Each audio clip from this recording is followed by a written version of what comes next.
যৌক্তিক সময়ের মধ্যে নির্বাচনের আভাস দেখছে না রাজনৈতিক দলগুলো বলে মন্তব্য করেছেন বিএনপির স্থায়ী কমিটির সদস্য আমির খসরু মাহমুদ চৌধুরী।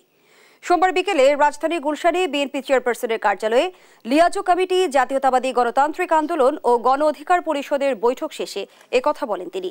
এ সময় তিনি বলেন, সংস্কার কমিশন প্রধানরা যেহেতু জনগণের নির্বাচিত প্রতিনিধি নয়, তাই তাদের দেয়া বক্তব্য আমলে নিচ্ছে না বিএনপি।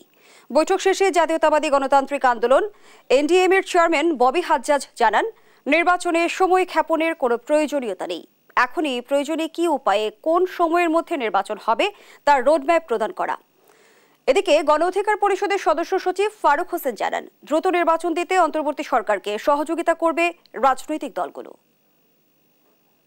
আমরা মনে করি সবচেয়ে গুরুত্বপূর্ণ বিষয় হচ্ছে বাংলাদেশের মানুষ যেটার জন্য অপেক্ষা করছে সেটা হচ্ছে আগামী নির্বাচন।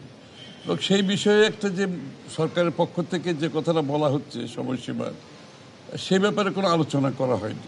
সুতরাং আমরা অবগত নই কী কারণে এত দীর্ঘ সময় নিয়ে নির্বাচনের সব টাইম ফ্রেম দেওয়া হয়েছে। অন্তর্বর্তী সরকারের কাছ থেকে আমরা পরিষ্কার একটা রোড ম্যাপ দেখতে চাই, কারণ যতই আমরা সংস্কার বা যেই ডিসিশনই নিতে চাই না কেন, সেটা একটা ম্যান্ডেট লাগবে। এই ম্যান্ডেটটা যদি জনগণের থেকে না আসে তাহলে এটা সঠিক ম্যান্ডেট কখনোই হবে না।